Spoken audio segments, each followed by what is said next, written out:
हमारे ध्यान में भारतीय संस्कृति में 4 पर्वों का विशेष महत्व है। रक्षाबंधन, दशहरा, दीपावली और होली। इन्हें यदि मैं वर्गों में बांटूं तो कह सकता हूं कि रक्षाबंधन ब्राह्मणों का पर्व है, दशहरा क्षत्रियों का पर्व है, दीपावली व्यापारियों का पर्व है और होली शूद्रों का पर्व है। इसका अर्थ नहीं है कि किसी जाति विशेष के पर्व हैं।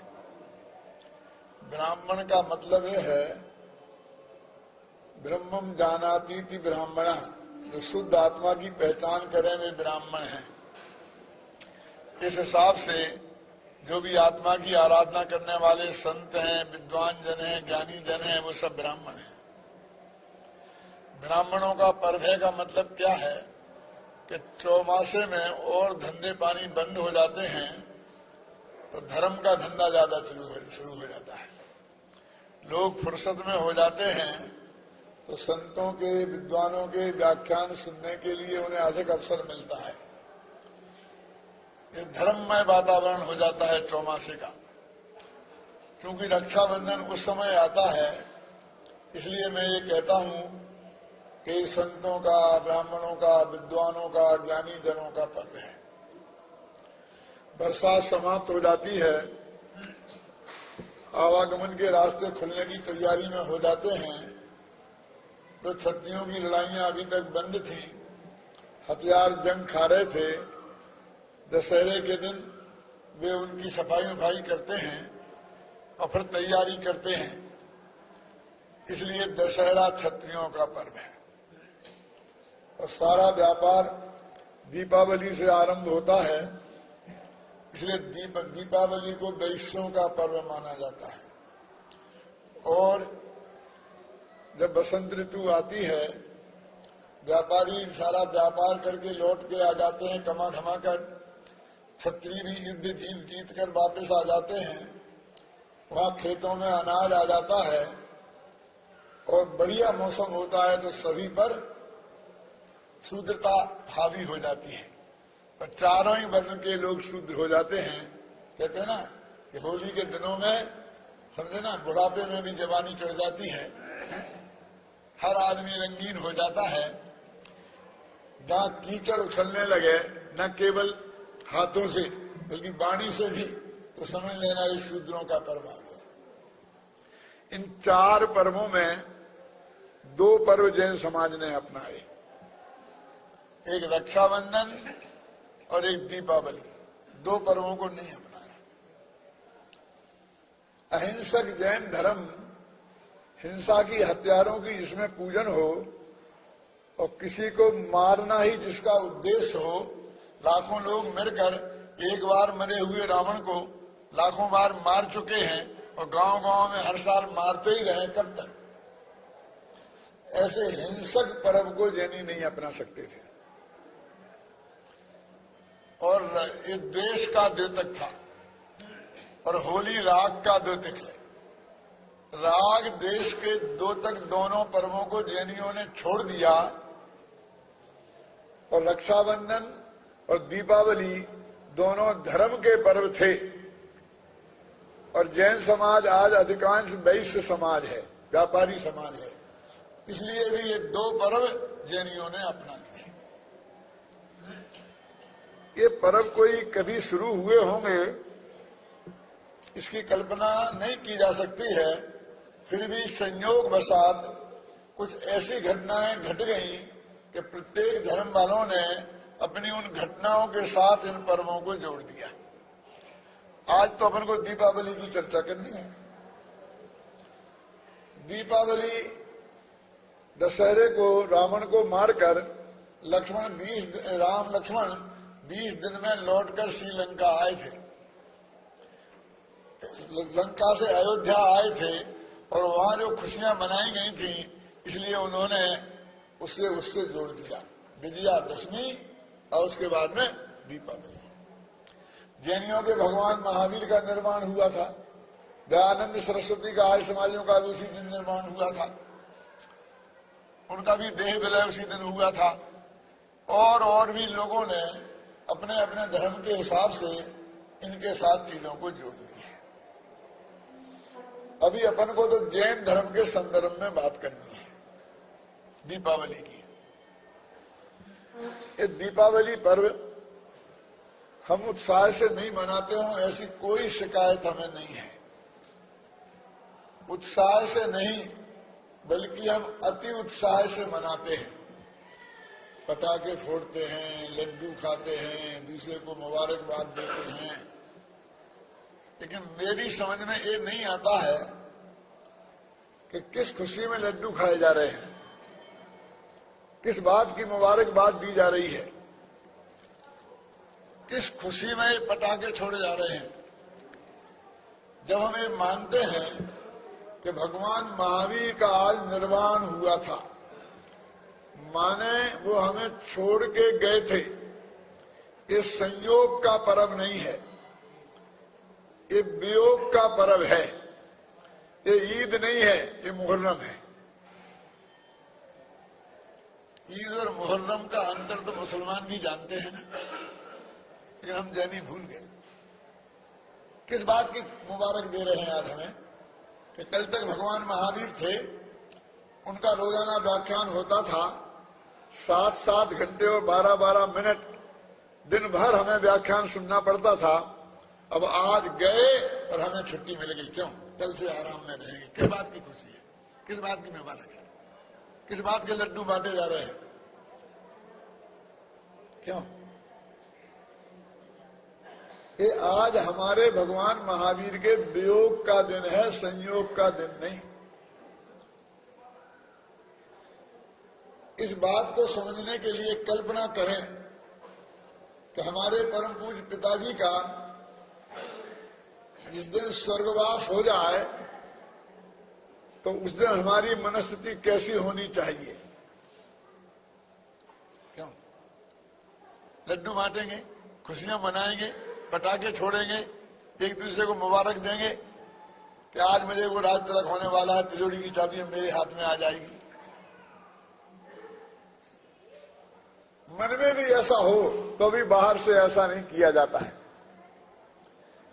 तो आज हमारे पिता का नहीं, बल्कि परम पिता का, हमारे धर्म पिता का हमसे वियोग हुआ था, तो वो दिन कैसा होगा उसकी कल्पना हमें करना चाहिए।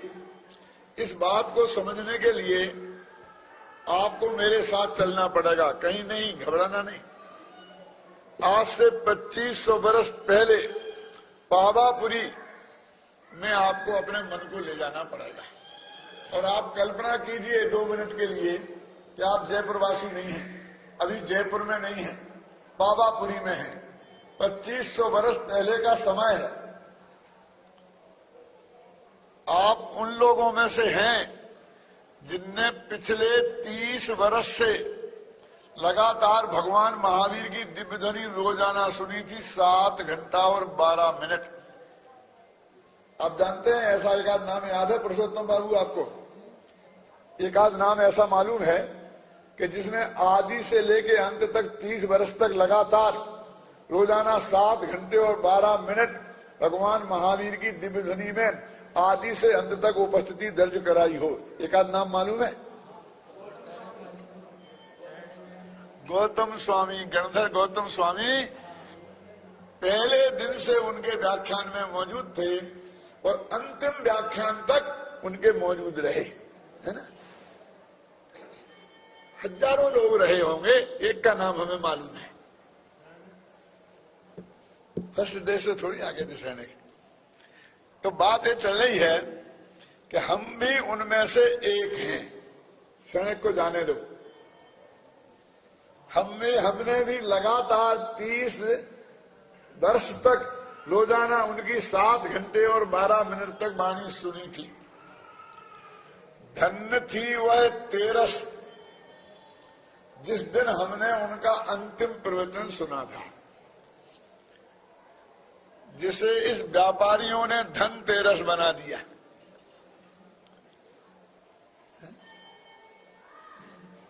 इस व्यापारी समाज से और क्या अपेक्षा की जा सकती है? लेकिन चतुर्दशी के दिन जब हम गए तो भगवान के दर्शन तो हुए थे, पर प्रवचन सुनने को नहीं मिला था, क्योंकि उनकी दिव्य ध्वनि का अवरोध हो गया था, योग निरोध हो गया था। लेकिन फिर भी दर्शन मिले थे। इसलिए चतुर्दशी को कहते हैं रूप चतुर्दशी। रूप चतुर्दशी का मतलब कैलाश जी, भगवान के रूप का दर्शन हुआ था, शब्द श्रवण करने को नहीं मिले थे। धनतेरस और रूप चतुर्दशी। लेकिन जब हम अमावस्या के दिन गए तो न हमें उनका प्रवचन सुनने को मिला था और न हमें उनके दर्शन का लाभ मिला था, क्योंकि सूर्य की किरण उगने के काल में ही उनका निर्वाण हो गया था। अब कल्पना करो कि आप 30 साल पुराने उनके श्रोता थे, उस दिन आपको कैसा लगा होगा और उस दिन आपका कैसे बीता होगा। वो असली दिवाली थी ना, वो निर्वाण महोत्सव तो वो ही था ना असली।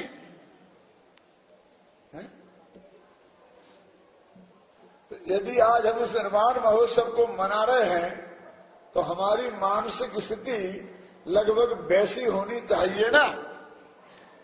लेकिन आज जो तामझाम देखा जाता है, उस तामझाम में वो स्थिति कहीं दिखाई देती है आपको?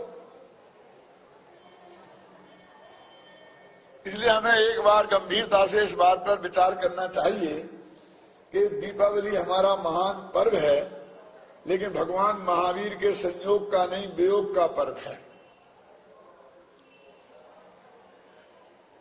जब मैं ये कहता हूं कि हमारे घर में किसी का वियोग हो जाता है, मरण हो जाता है, तो हम कैसे मनाते हैं, तब लोग कहते हैं भाई साहब फर्क है। हमारे पिताजी का तो मरण होता है और उनका हुआ है निर्वाण, हमारे पिताजी का तो स्वर्गवास होता है। कहते हैं स्वर्गवास, क्या पता नरकवास हुआ कि स्वर्गवास हुआ। लेकिन उनका तो गारंटी से निर्वाण हुआ था ना।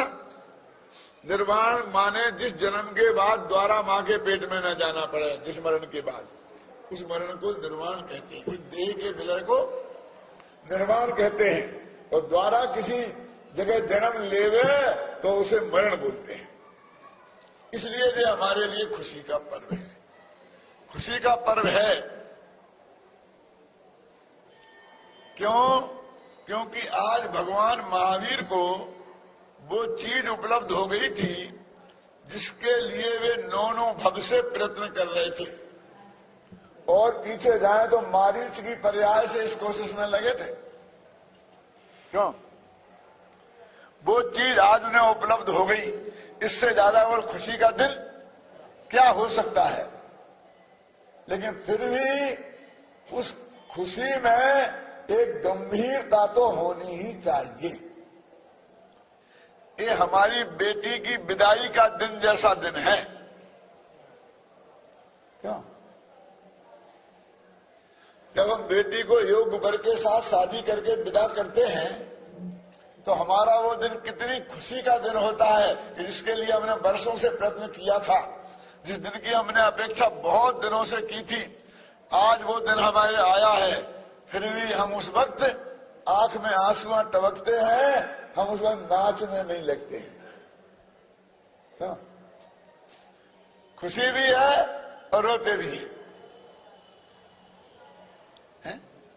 ऐसे भगवान महावीर को चरमोपलब्धि हुई थी, इसलिए खुशी की बात भी है और उनका हमारे लिए वियोग हुआ था, इसलिए हमें तकलीफ भी बहुत है। फर्क है। बेटी की विदाई हुई है, 8 दिन बाद हम द्वारा घर ले आएंगे। क्यों? फिर भी आती जाती रहेगी।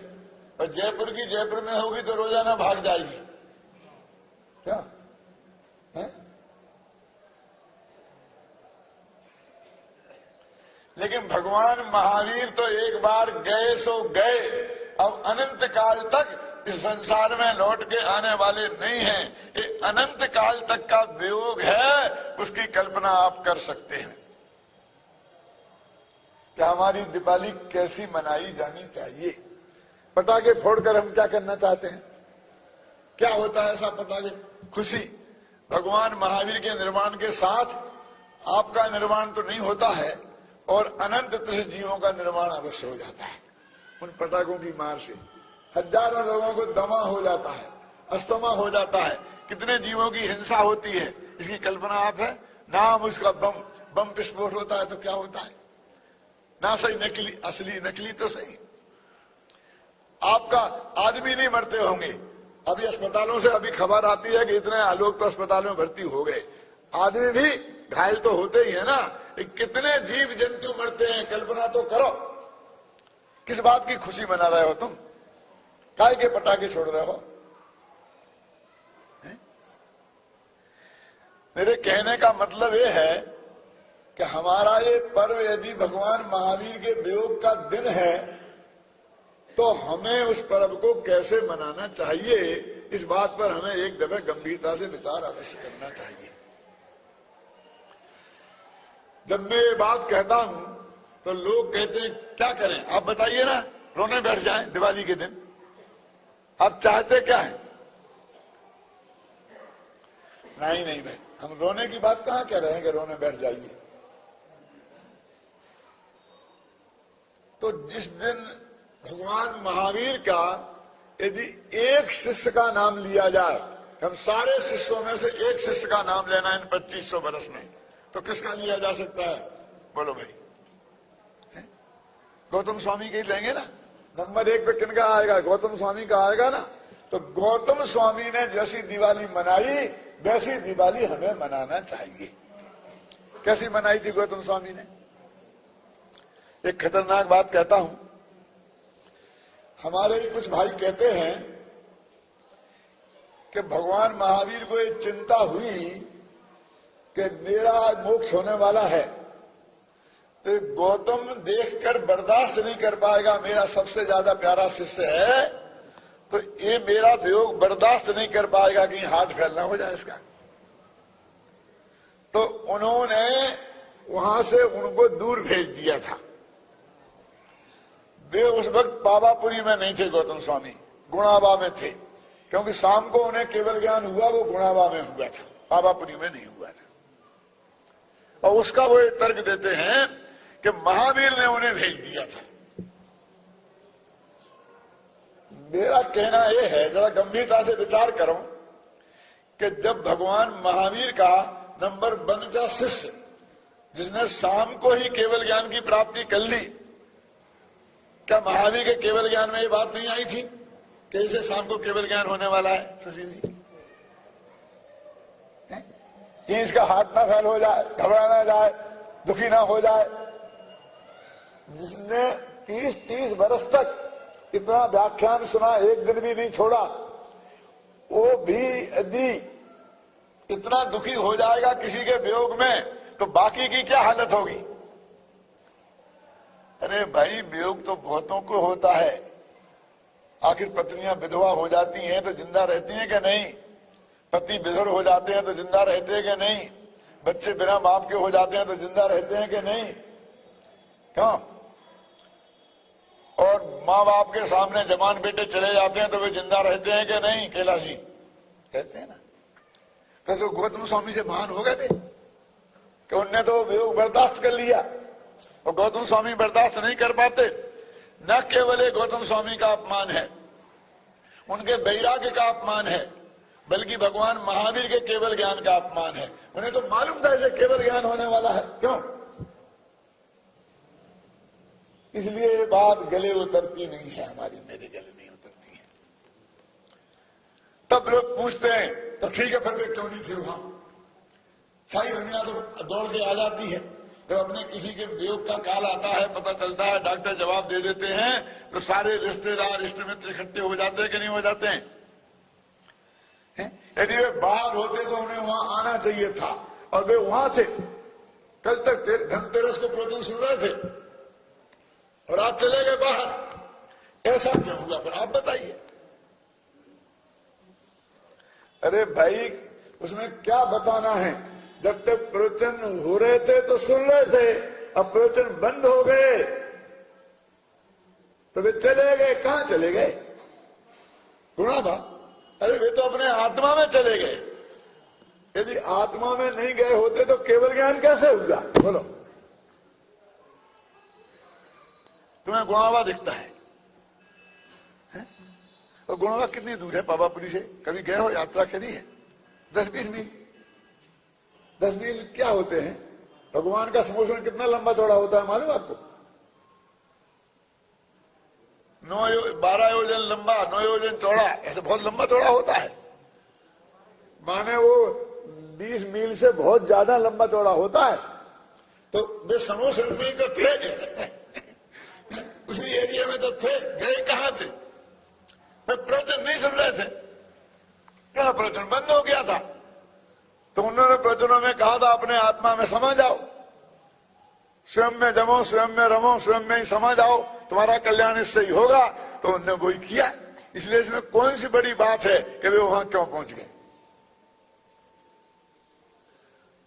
तो गौतम स्वामी ने दीपावली कैसे मनाई थी? मैं आपसे बात कर रहा था, महात्मा गांधी ने कुछ ऐसे सैनिकों की फौज तैयार की थी, मारने वालों की नहीं, मरने वालों की। मारने का अंग्रेज लोग ऑर्डर देते थे कि इस भीड़ को मारो, तितर बितर कर दो, और यदि कोई ढंग से वो काम कर लेता था तो उसकी तरक्की होती थी, वो एसपी से आईजी बना दिया जाता था। क्यों? तनख्वाह मिलती थी अच्छी। लेकिन महात्मा गांधी ने जो फौज तैयार की थी वो मरने वालों की, मारने वालों की नहीं, गोली चलाने वालों की नहीं, गोली खाने वालों की। और तनख्वाह क्या मिलती थी सैनिकों को? कुछ नहीं, घर बार भी जा सकता है, जेल में भी जाना पड़ सकता है। इस कीमत पर उन्होंने सैनिक भर्ती किए, मरने वाले, और वे लाखों की संख्या में इस देश में उस अहिंसा की फौज में सैनिक भर्ती हो गए। तो मैं एक बात कहना चाहता हूं कि जब एक जुलूस जा रहा था, एक आदमी के हाथ में झंडा था, पीछे उसके भीड़ थी, सामने पुलिस लगी हुई थी। पुलिस सुपरिटेंडेंट ने आवाज लगाई कि झंडा नीचे झुका दो और वापस लौट जाओ, नारे बंद करो। कोई नहीं माना तो उसने धमकी दी कि मैं गोली चला दूंगा, झंडा झुकाओ नहीं तो मैं गोली चला दूंगा, मैं 3 तक बोलूंगा और तुमने झंडा नहीं झुकाया तो गोली मार दूंगा। और उसने कहा 1, 2 और 3 कहा और गोली मार दी, और वो आदमी मर गया जिसके हाथ में झंडा था, वो गिर गया, लेकिन झंडा नहीं गिरा, उसके पीछे वाले ने थाम लिया। फिर उससे कहा झंडा झुका दो नहीं तो मैं गोली मार दूंगा। कि क्या एक एक करता है, मारता क्यों नहीं? तुझे मालूम नहीं है? ये मुझसे कहने की जरूरत है? मैंने उसके हाथ में से झंडा थामा है जिसे तूने अभी गोली मारी है। अब ये बात कहने की जरूरत रह गई? उसने उसे गोली मारी तो पीछे वाले ने झंडा थाम लिया। सैकड़ों की लाश बिछ गई, लेकिन झंडा नहीं गिरा, नहीं गिरा और नहीं गिरा। भगवान महावीर ने जिस धर्म तत्व के प्रचार करने के लिए झंडा थामा था, वो निर्वाण गए तो गौतम स्वामी ने वो झंडा थाम लिया और शाम को केवल ज्ञान हो गया और उनकी दिव्य ध्वनि खिलना शुरू हो गई। महावीर गए लेकिन झंडा नहीं गिरा। 12 वर्ष बाद गौतम स्वामी को जिस दिन निर्वाण हुआ, उसी दिन स्वधर्म स्वामी को केवल ज्ञान हुआ। उसी दिन 12 वर्ष बाद वे गए तो स्वधर्म स्वामी ने झंडा थाम लिया। उसके 12 वर्ष बाद स्वधर्म स्वामी को जिस दिन निर्वाण हुआ, उसी दिन जम्मू स्वामी को केवल ज्ञान हुआ और उनने झंडा थाम लिया। इन्हें अनुबद्ध केवली कहते हैं। एक किरण से हुए। उसके बाद जब उनका निर्वाण हुआ तो सुर्त केवलियों ने झंडा थाम लिया और वो वे सब गए, लेकिन आज तक वो झंडा गिरा नहीं है। भगवान महावीर की दिव्य ध्वनि का सार आज तक जो हमारे पास आया है वो कैसे आया है? झंडा गिर गया होता तो हमारे पास नहीं आता। आज किसके पास है वो झंडा? हमारे पास है। घबराना नहीं, हमारे पास माने हमारे नहीं, हमारे माने जो भगवान महावीर की वाणी को समझे और उसे जन जन तक पहुंचाने का प्रयत्न करे, उन सभी के हाथ में है ना? हमारे हाथ में है, तुम्हारे हाथ में है। अब महावीर तो आज आएंगे नहीं, गौतम स्वामी नहीं आएंगे जी, मैं क्यों, सुधर्म स्वामी नहीं आएंगे, जम्मू स्वामी नहीं आएंगे, कुंद कुंद भी गए, स्वामी जी भी गए, क्यों? अब तो किनके हाथ में है? अपन नहीं थामेंगे तो ये समझ लो जो गलती 2500 वर्ष में नहीं हुई वो गलती हमसे हो जाएगी। कैसे मनाना भगवान महावीर की निर्वाण महोत्सव को, दीपावली को कैसे मनाना, इसका अंदाजा आपको तो लगा होगा ना। क्या क्या तरीका होना चाहिए भगवान महावीर की दीपावली मनाने का? क्योंकि जो बात उन्होंने दिव्य ध्वनि में 30 वर्ष तक लगातार कही, भाग्य से आज वो हमें उपलब्ध है। हम भगवान महावीर की स्तुति करते हैं ना महावीर अष्टक में, तो उसमें लिखा है यदि या बाग गंगा विविध नय कल्लोल विमला, है ना, इदानी मप्पे शाम बुद्ध जन्मरालई प्रचतई। हे भगवान महावीर, जिस आपने जो वाणी रूपी गंगा बहाई थी वो आज भी बह रही है, कि हमें तो नहीं दिखती है। हाँ, कि भैया कौओं को नहीं दिखती है, हंसों को दिखती है। बुद्ध जन मरालई परचतई, जो बुद्ध जन रूपी मराल हैं उनको वो वाणी गंगा आज भी दिखाई देती है।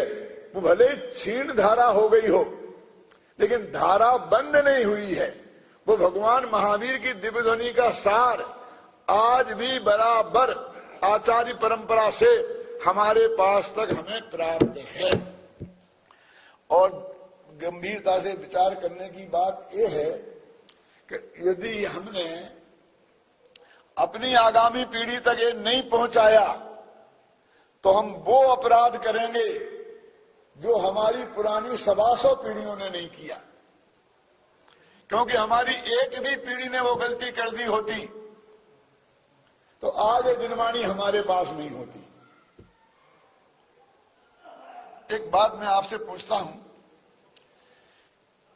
कि हमारे माँ बाप से जो भी संपत्ति हमें प्राप्त होती है, मनुष्य में और पशुओं में क्या फर्क है? पशुओं को अपने माँ बाप से कुछ नहीं मिलता जन्म के अलावा, उन्हें सब कुछ स्वयं सीखना पड़ता है बिना किसी गुरु के, और अपनी आजीविका स्वयं करनी पड़ती है, अपनी रक्षा भी स्वयं करनी पड़ती है। लेकिन मनुष्य को अपने माँ बाप से कुछ ना कुछ अवश्य मिलता है। ये फर्क है आदमी में और पशुओं में। जब मैं ये बात कहता हूं तो बहुत लोग कहते हैं कि तुम करोड़पतियों के बीच में रहते हो इसलिए ऐसी बातें करते हो। अभी करोड़ों गरीब ऐसे हैं कि जिन्हें अपने माँ बाप से कुछ नहीं मिला।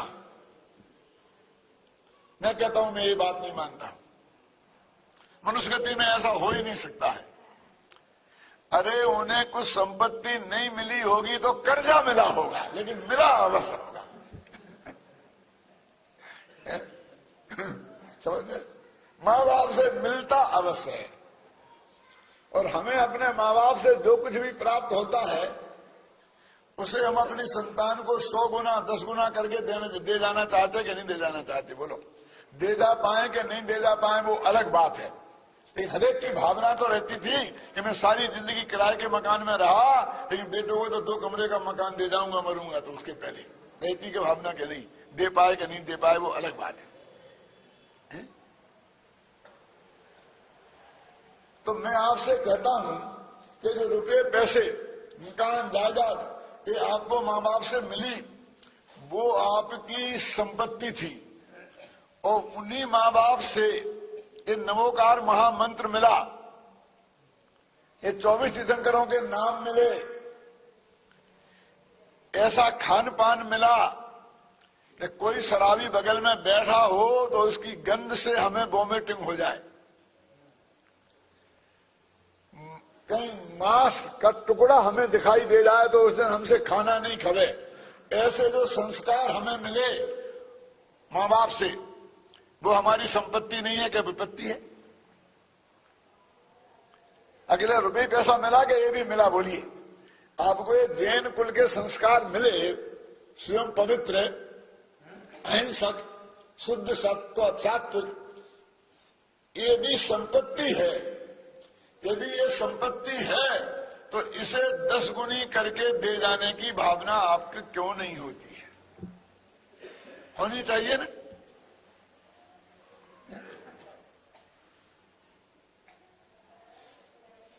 यदि हमने अपनी आगामी पीढ़ी को ये धार्मिक संस्कार नहीं दिए, ये शुद्ध सात्विक खान पान नहीं दिया, ये निर्व्यसनी जीवन नहीं दिया, तो हम वो गलती करेंगे जो हमारी 125 पीढ़ी ने नहीं की। 125 पीढ़ी का मतलब समझते हैं? भगवान महावीर को 2500 वर्ष हो गए। 100 वर्ष में 5 पीढ़ियां बदल जाती हैं। जो आदमी 100 वर्षों का होके मरता है वो 5वीं पीढ़ी को देख लेता है। वो सोने वोने की नशेनी पे बैठता क्या करता है? समझ गया? 20 वर्ष में एक पीढ़ी बदल जाती है, तो 2500 वर्ष में 125 पीढ़ियां बदल गई ना। माने हमारे पिता के पिता के पिता के पिता 125वीं पीढ़ी में रहे होंगे जब भगवान महावीर यहां रहे होंगे। उस रहे होंगे कि नहीं? तो उनने एक पीढ़ी में गलती नहीं की, इसलिए हमारे पास ये जिन धर्म है। और जिन कहते हैं उस वक्त सारा देश जैनी था, और आज इतने से क्यों रह गए कैलाश जी? क्योंकि जिनकी पीढ़ियों में वो गलती हो गई, वो गलती की सजा सिर्फ एक पीढ़ी को नहीं मिलती है, आगामी सभी पीढ़ियों में से वो चीज निकल जाती है। बोलिए, आपकी छोटी सी गलती का कितना भयंकर परिणाम है कि हमने वो संस्कार अपनी आगामी पीढ़ी को नहीं दे पाए, तो हमारी आगामी सब पीढ़ियां उससे वंचित हो जाएंगी। क्या पता ही नहीं है हम जैन हैं कि अजैन हैं कि हम तो अग्रवाल हैं, हम तो बंसल हैं कि जैन हो, हमें पता नहीं जैन फैन है। मम्मी कभी कभी जैन मंदिर चली जाती है, क्या पता ही नहीं, हमें झंझट में नहीं पड़ते हैं। क्यों कि तुम जैन हो? यहाँ है तो कौन? दिगंबर का श्वेतांबर? अरे हम इससे हमें नहीं पता क्या है। क्यों? यही पता नहीं है, दिगंबर है, श्वेतांबर है, श्वेतांबर क्या होता है, दिगंबर क्या होता है, कुछ पता नहीं है। आप ख्याल में ऐसी पोजीशन आज आ गई, उनके बच्चों की क्या होगी? जो संस्कार हम में हैं, हम सब जानते हैं, हम नहीं दे पाए उन बच्चों को, तो उनके बच्चों को वे कैसे देंगे? बोलो, बीज खत्म हो गया ना। तो उसकी सजा हमारी आगामी पीढ़ियों को भोगनी पड़ेगी, और आगामी पीढ़ी जिनकी में गई उनकी भोग रही है कि नहीं? आखिर वो सारे जैनी अजैनी हो गए कि नहीं हो गए? मेरे कहने का मतलब ये है। तो भगवान महावीर की वो वाणी जो आज हमें उपलब्ध है, उसे हम अपनी आगामी पीढ़ी तक पहुंचाएं, ये जिम्मेवारी हमारी है। ये दीपावली मनाने का एक सही तरीका है। क्यों? क्यों साहब? अरे दीपक जलाए जाते हैं, लड्डू चढ़ाए जाते हैं, इनकी तो कुछ आप बताते नहीं हो। क्यों? ये बातें कहने लगे, हम जैसा मनाते हैं उसमें क्या खराबी है? दीपक जलाए जाते हैं तो क्या हो गया? जब सूरज अस्त हो जाएगा तो दीपक नहीं जलेंगे तो क्या होगा? अमावस का दिन हो, जरा सोचो, घना अंधकार हो है? और सूरज अस्त हो जाएगा तो दीपक जलेंगे कि नहीं? तो भगवान महावीर जैसा सूरज अस्त हो गया तो लोग दीपक जलाकर अपना उजाला की व्यवस्था करी, उसमें कौन से गजब हो गया? दीपक ज्ञान का प्रतीक है। क्यों? जब भगवान महावीर की दिव्य ध्वनि खिलती थी तो सब चुपचाप बैठे बैठे सुनते थे ना। 4 ज्ञान के धारी गौतम गणधर भी ये नहीं कहते कि आज मेरा भी एक व्याख्यान होना चाहिए। क्यों? हमारे गुरुदेव तक की परंपरा आई कि नहीं आई? बोलो। कि जब गुरुदेव सोनगढ़ में रहते थे कांजी स्वामी, तो बड़े बड़े पंडित चुपचाप बैठे गाय जैसे सुनते रहते थे। कोई को मन में विकल्प नहीं आता कि हमारा प्रवचन कब होगा। उनके सामने किसी का नहीं होता था, बस अकेला वही सुनाते थे। मैं उन भाग्यशालियों में से हूं कि मुझे उनने आज्ञा दी कि नहीं तुम करो, और मैंने किया हूं। न उसके पहले किसी का हुआ, न उसके बाद किसी का हुआ। सुशील जी, क्यों? और गुरुदेव गए तो अब गांव गांव में चलने लगे ना हमारे 500 विद्वान, और गांव गांव में प्रवचन करने लग गए कि नहीं करने लग गए। ये दीपक जल गए। सूरज अस्त होता है तो दीपक जलाए जाते हैं, और क्या किया जाता है? वो ज्ञान का दीपक जलाएं। गांव गांव में हम पाठशाला खोलें, एक दीपक जलाने का अर्थ है।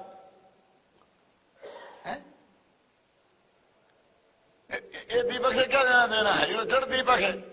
जग के जड़ दीपक क्या होगा? इसे क्या होने वाला बोले? इसे क्या होने वाला है? ये ज्ञान के दीपक का वो प्रतीक है। जब कोई सूरज अस्त होता है तो दीपक जलाने की परंपरा है। ऐसे ही जब भगवान महावीर रूपी सूरज अस्त हो गए तो दीपक जला लिए गए। उसमें क्या दिक्कत की बात है? लेकिन उजेले के लिए, काय के लिए? ज्ञान का प्रकाश रहे, इसके लिए दीपक जलाए जाते हैं। और लड्डू क्यों चढ़ाए जाते हैं? ये हमें पता नहीं है, हाथ जोड़ते हैं, माफी कर दो। लड्डू तो खाने की चीज है, चढ़ाने की तो है नहीं। चढ़ाने लग गए, अब क्या करें? वो चढ़ाते चले जा रहे हैं। अब कौन उसके विरुद्ध बात आवाज निकाले? कोई मानेगा? मैं कहूंगा आप मानेंगे मेरी बात? तो चलने दो, क्या नुकसान है? क्या हुआ क्या होगा? कल्पना तो करो, सोचो तो। ये लड्डू कहां से आ गए? भगवान महावीर के मोक्ष जाने से लड्डुओं का क्या लेना देना? पटाखों का क्या लेना देना? क्यों? हमारे यहां तो अष्टद्रव्य से पूजन होती है। तो पूजन हुई होगी तो अष्टद्रव्य से हुई होगी ना। अरे लोग घर में लड्डू बना रहे होंगे, चल रही होंगे, सब काम चल रहा होगा, तैयारियां चल रही होंगी।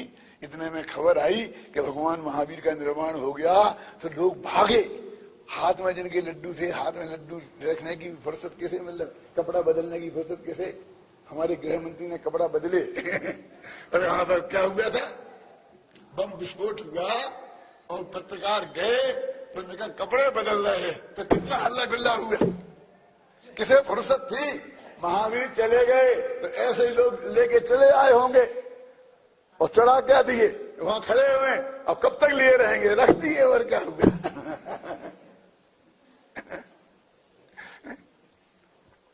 कौन सी परंपरा में हमारे यहाँ कहां से कब क्या शुरू हो गई? कोई इतिहास हो तो बताओ, क्या मतलब है उसका?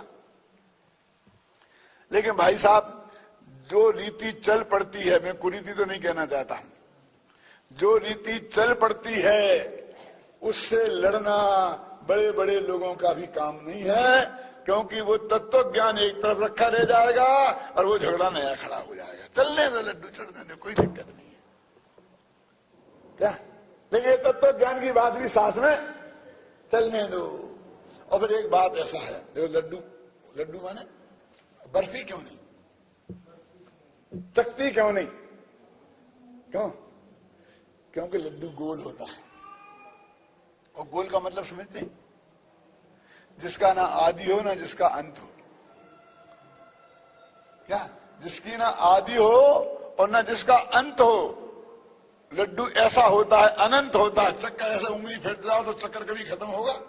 ऐसा लगाते जाओ, लगाते जाओ, लगाते जाओ। क्यों? यदि कॉर्नर चकती होगी तो उसका अंत आ जाएगा। तो भगवान आत्मा अनादि अनंत है, इस बात का प्रतीक है वो अनादि अनंत लड्डू, जिसका कभी अंत नहीं आता, जो कहीं से शुरू नहीं होता। और भगवान आत्मा आनंद का कंद है ना, रस का कंद है लड्डू जैसा, और बहुत मधुर है, बहुत मीठा है। क्यों? तो लड्डू हमारे उस आत्मा का प्रतीक है कि तुम उस आत्मा में जम के लड्डू खाओ। चढ़ाते क्यों? दूसरों को क्यों देते हो? लड्डू तो खाने की चीज होती है कि चढ़ाने की? क्यों? और चढ़ाना हो तो चढ़ाओ, उससे कोई फर्क नहीं पड़ने वाला है। लेकिन ये असली चीज क्या है वो हमारे पास, कैसा आप नहीं दूसरा कारण है तो आप बता देना, हम मान लेंगे और अगली दिवाली पे जनता को वो समझा देंगे। हमें क्या फर्क पड़ता है? हमें तो जो बात सामने आए वो बतानी है आप लोगों को। क्यों? वे चढ़े तो क्या और नहीं चढ़े तो क्या, लेकिन एक ज्ञान दीपक जलते रहना चाहिए, ये आत्मा की मधुरता कायम रहनी चाहिए, और अनंत अनंत भगवान आत्मा हमारी दृष्टि में आना चाहिए और हमारी आगामी पीढ़ी में तक बढ़ना चाहिए। हम ये संकल्प करें आज के दिन कि हम गांव गांव में महावीर के तत्व ज्ञान की पाठशालाएं खोलेंगे, स्वाध्याय शालाएं खोलेंगे, चलाएंगे। यदि कहीं चलती होगी तो हम उसमें प्रवचन सुनने जाएंगे। यदि पाठशाला चलती है तो हम अपने बच्चों को उसमें पढ़ने के लिए भेजेंगे। भगवान की वाणी, जनवाणी जो है आज हमें उपलब्ध है, उसे हम जन जन तक पहुंचाएंगे। भाषण देने वाले भाषण के माध्यम से, किताबें लिखने वाले लिखने के माध्यम से, जो ना लिख सकते हैं ना बोल सकते हैं वे छपा सकते हैं, ना जो लिख सकते हैं ना बोल सकते हैं ना छपा सकते हैं वे बांट सकते हैं। क्यों? जिसकी जो शक्ति है अपनी शक्ति के अनुसार, भगवान महावीर की जो वाणी दिव्य ध्वनि समोषण में खिलती थी, जो अंतिम दिन धन्यतेरस के दिन खिली थी, वो जन जन तक पहुंचे और पंचम काल के अंत तक तो रहेगी ना, रहने ही वाली है। उसमें हमारा भी एक योगदान हो, हमारा योगदान होगा तो उससे हमारी आगामी पीढ़ी लाभान्वित होगी। हम नहीं करेंगे तो भी ये कायम रहेगी, लेकिन हमारी पीढ़ी में से वो बात निकल जाएगी। एक मदारी था, डुगडुगी बजा के बेचारा पेट पालता था, बंदर का नाच दिखा दिखा करके लोगों को। क्या एक गया चौराहे पर एक दुकान के सामने डुगडुगी बजाना शुरू किया, भीड़ इकट्ठी होने लगी। सेठ जी आए, दुकानदार, अरे यहां से हटना लायक, हमारे भीड़ दुकान के सामने भीड़ इकट्ठी मत कर। कि नहीं सेठ जी, में तो दुकान तो आपकी अंदर है, ये सड़क तो गवर्नमेंट की है। नहीं नहीं, हमारी दुकान के सामने नहीं कर सकते हो। तो ऐसा करो सेठ जी, मैं बच्चों को खेल दिखाऊंगा ना बंदरी का, तो तुम और तुम्हारे बच्चे मुफ्त में देख लेना किराए में, और दिखा लेने दो यहाँ। नहीं नहीं, मैंने कह दिया ना, हम नहीं दिखाने देंगे। कि ठीक है, हम जाते हैं। अब हमने तो जिंदगी में जो धंधा अपनाया है डुगडुगी बजाने का, आजीब कहीं ये है, तो ये तो डुगडुगी बजेगी, बंद होने वाली नहीं है। तुम्हारी दुकान के सामने नहीं तो उनकी दुकान के सामने, उनकी नहीं तो उनके सामने, इस मोहल्ले में नहीं तो दूसरे मोहल्ले में, इस गांव में नहीं तो दूसरे गांव में। हिंदुस्तान में 7 लाख गांव हैं, हमारी जिंदगी कितनी सी है। लेकिन तुम सोच लो कि यदि तुमने यहाँ डुगडुगी नहीं बजाने दी तो तुम्हारे बच्चे तमाशा देखे बिना रह जाएंगे। हमारी डुगडुगी बंद होने वाली नहीं। भगवान महावीर की वाणी की डुगडुगी तो बजेगी पंचम काल के अंत तक। यदि आपने उसमें सहयोग नहीं किया, असहयोग किया, तो आपके बच्चे, आप उससे वंचित रह जाएंगे। सोच लो क्या करना। इस भगवान महावीर की वाणी रूपी गंगा में, जिन वाणी को गंगा बोलते ना, साची तो गंगा एक बीतराग वाणी, उसमें हम स्वयं नहाएं, अपने परिवार वालों को नहाएं, अपने इष्ट मित्रों को नहाएं। ख्याल में है ना? मैं जानता था कि सब दिवाली पे जितने लोग आते हैं सब भाग जाते हैं, आज तो भाग से इतने बैठे हैं, इसलिए मैंने एक किताब सबको बंटवाई कि बात तो सबको पहुंच दो। अब जाके घर पे तो पढ़ेंगे ना, आप भी ले जाना, क्योंकि बोलने का समय तो बहुत कम होता है और इसमें बहुत बातें लिखी हैं दीपावली के बारे में, रक्षाबंधन के बारे में। एक किताब आपको मिल गई हो तो बहुत ही बढ़िया है, नहीं मिली हो तो बाहर से ले जाना। एक की 2 जाए तो चिंता नहीं, पत्नी भी ले जाना, पति भी ले जाना, पड़ोसी को दे देना। पढ़कर और आगे बढ़ा देना, कोई दिक्कत नहीं है। तो भगवान महावीर की दीपावली कैसे मनाएं, उसका वास्तविक अर्थ क्या है, रक्षाबंधन का क्या अर्थ है, उसको हम कैसे मनाएं, इसका पता सब लोगों को चले, इस भावना से आज की बात भी कही और ये जिनवाणी भी आपको दी। आपसे भी आशा है इस बात को भी आगे बढ़ाएं और जिनवाणी को भी आगे बढ़ाएं। ऐसी मंगल भावना के साथ मैं अभी की बात समाप्त करता हूं।